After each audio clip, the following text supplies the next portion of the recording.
नमस्कार विद्यार्थी मित्रांनो, स्वागत आहे DMN नर्सिंग या यूट्यूब चॅनल। तर विद्यार्थी मित्रांनो, सार्वजनिक आरोग्य विभागामध्ये किती पदे रिक्त आहेत त्या संदर्भामध्ये ग्रुप 1 पासून ते ग्रुप डी पर्यंत म्हणजेच क्लास 1 पासून क्लास 4 पर्यंत एकूण पदे किती रिक्त आहेत त्याची तपशील आपल्याला भेटलेली आहे। त्याची माहिती जी आहे ते आपल्याकडे पोहोचली आहे। तर पहा, यामध्ये सार्वजनिक आरोग्य विभाग, त्यानंतर वैद्यकीय शिक्षण विभाग, त्यानंतर राज्य रक्त संक्रमण परिषद, एकात्मिक बाल विकास योजना महाराष्ट्र, कर्मचारी राज्य विमा महाराष्ट्र, त्यानंतर वैद्यकीय वस्तू खरेदी आणि प्राधिकरण महाराष्ट्र, यामध्ये या सर्व गोष्टीची ही माहिती आहे। पण आपल्याला कव्हर करायची सार्वजनिक आरोग्य विभागामधली माहिती, ज्यामध्ये एकूण किती पदे आहेत, त्यामध्ये मंजूर पदे, त्यानंतर त्यामधील जे भरलेली पदे, या ठिकाणी ही माहिती आहे। ज्यामध्ये तुम्हाला मंजूर पदे जर 10,000 असतील, भरलेले 8 असतील, तर तुम्हाला अंदाज करायचा की त्या ठिकाणी 2,000 पदे त्या ठिकाणी रिक्त असणार आहेत।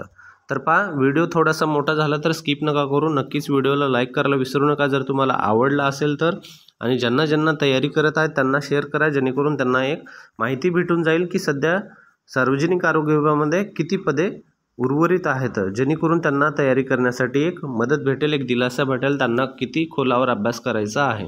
तर पहा, सुरुवातीला जे आहे हे सार्वजनिक आरोग्य विभागांतर्गत कार्यरत अधिकारी कर्मचारी वृंदांची आकडेवारी गट अ पासून ब मधली आहे। म्हणजे ही जी माहिती आहे सुरुवातीची, ही माहिती अ ते ब मधली आहे। आपल्याला आपलं स्टाफ नर्सचं जे येतं ग्रुप सी मध्ये येतं ते पण पाहून घेऊ आपण। सुरुवातीला थोडीशी मोठी ही माहिती पाहून घेऊ। यामध्ये पहा, संचालकचे जे ग्रुप 1चे जे मेन पदे आहेत त्यांचे पण पदे यामध्ये ॲड आहेत। या ठिकाणी संचालकचे पदे या ठिकाणी किती दिलेले आहेत, 2 पदे, त्यामध्ये भरलेलं 1 पद आहे आणि मग उरेल शिल्लक 1 पद, अशा प्रकारे, ठीक आहे। त्यानंतर सहसंचालकचे 8, त्यामध्ये भरलेली 2, 6 शिल्लक पदं आहेत। उपसंचालकची 25 पदं आहेत, त्यामध्ये 21 भरलेली आहेत, 4 त्या ठिकाणी शिल्लक पदं आहेत। अशा प्रकारची ही माहिती आहे। तर ठीक आहे, यामध्ये वैद्यकीय अधिकाऱ्याचे पण आहेत बरेच आपले काही जे आहेत चॅनलचे सबस्क्रायबर, ते MBBSचे पण काही जण आहेत, ते पण बरेच परमनंट मेडिकल ऑफिसरसाठी विचारत असतात, कमेंट येत असतात, त्यांचे पण पहा, त्यांच्यासाठी पण या ठिकाणी आहे, त्यांनी पण ही माहिती पाहू शकता। जर ही माहिती आपल्या टेलिग्राम चॅनलवर अपलोड होईल, त्यानंतर व्हिडिओ झाल्यानंतर त्या ठिकाणी जाऊन तुम्ही पाहू शकता, ठीक आहे। जी PDF डिटेल त्या ठिकाणी तुम्हाला अवेलेबल होऊन जाईल। या ठिकाणी पहा, खाटानुसार दिलेला आहे। वैद्यकीय शिक्षण उपजिल्हा रुग्णालय 50 खाटासाठी या पहा 47 भरलेली पदे आहेत, मंजूर पदे 66 आहेत। त्यामध्ये ग्रामीण कुटीर रुग्णालयामध्ये 30 खाटाची जी या ठिकाणी पहा, ज्या ठिकाणी 50 बेडेड आहे त्या ठिकाणचं सांगतोय मी, 50 बेडेड असेल जर हॉस्पिटल जे उपजिल्हा रुग्णालय, तर त्या ठिकाणी 47, या ठिकाणी 66 ॲव्हरेज आहेत पदे, ज्यामधले ॲव्हरेज भरलेले 50 तुम्ही पकडून धरा, म्हणजे 15 ते 16 पदे जे आहेत वैद्यकीय अधीक्षकाचे या ठिकाणी रिकामे आहेत। त्यामध्ये स्त्री रुग्णालय, क्षय रुग्णालय, मनोरुग्णालय, त्यानंतर वैद्यकीय अधिकारी जे आहेत, वैद्यकीय अधिकाऱ्यासाठी या ठिकाणी पहा जे आहे एकूण 32 पदे मंजूर, त्यामधले 21 भरलेली गेलेली आहेत, मध्ये या ठिकाणी पण 10-12 पदे प्रत्येकी रिकामी असणार आहेत,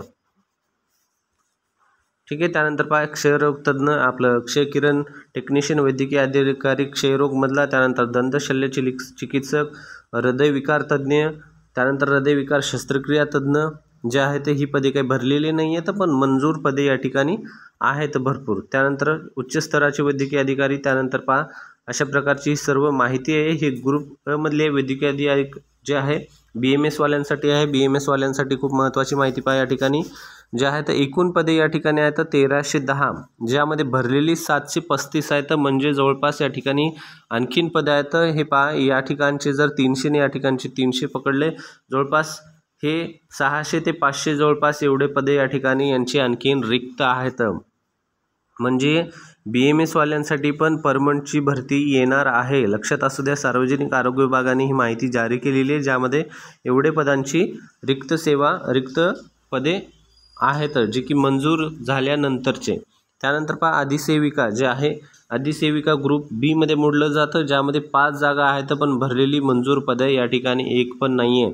ज्यामध्ये सहाय्यक अधिसेविकामध्ये 5 जागा आहेत, भरलेली पण या ठिकाणी पण 1 नाही आहे, जी की अधिसेविका ग्रुप बी मध्ये मोडलं जातं। त्यानंतर पहा, लेखा अधिकारी, वैद्यकीय अभिलेख अधिकारी, त्यानंतर आहे ग्रुप क आणि ड म्हणजेच या ठिकाणी आपलं स्टाफ नर्सचं पण येऊन जाईल. यामध्ये स्टाफ नर्सचं पण आपल्याला पाहायचं आहे.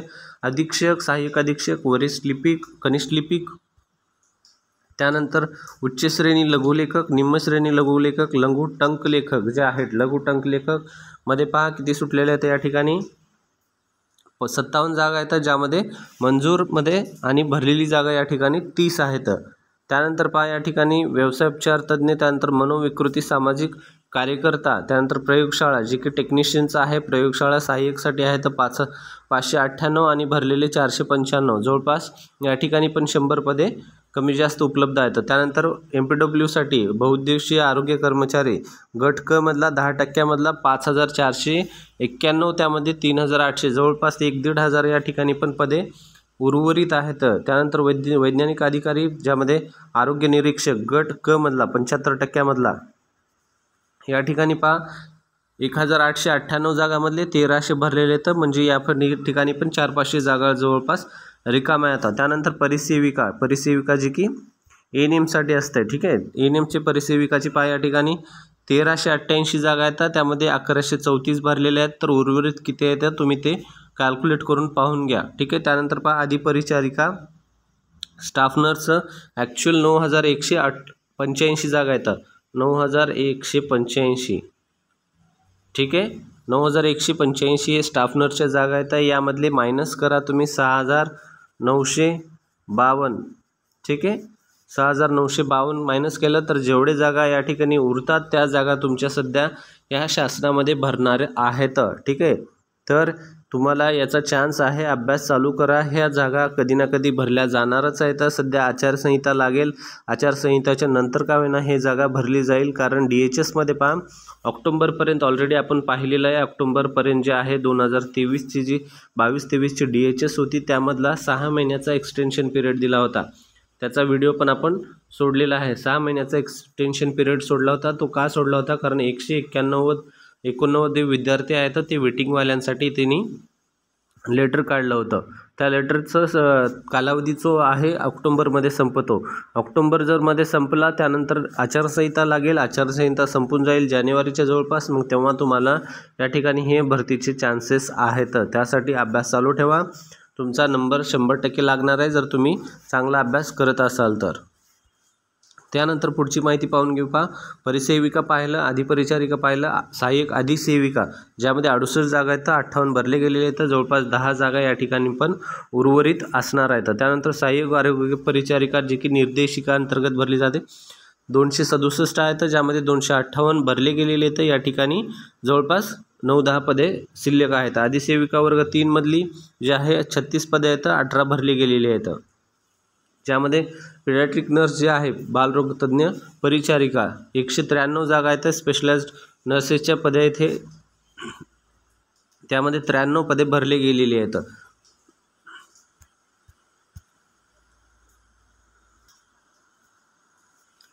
त्यानंतर पहा या ठिकाणी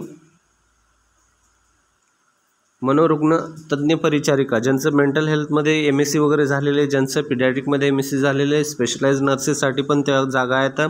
168 मधले 98 भरलेले आहेत, उर्वरित जागा या ठिकाणी एवढ्या शिल्लक आहेत. तर पहा जवळपास तुम्हाला एक अंदाज सांगतो, DHSमध्ये 2 ते 3 हजारच्या जवळपास जागा रिकाम्या आहेत, ठीक आहे, जे की स्पेशल GNM आपल्या BGNM आणि BSc नर्सिंगच्या, ज्यामध्ये ANMच्या सेपरेट आहेत. त्यानंतर जे पुढच्या जागा आहेत जसं की स्पेशलाइज मेंटल हेल्थ नर्सिंग असेल, त्यानंतर किंवा पिडियाट्रिक हेल्थ नर्सिंग असेल, किंवा इन्फेक्शन कंट्रोल नर्स असेल, ह्या सर्व पकडलं तर 3+ पुढे जातात.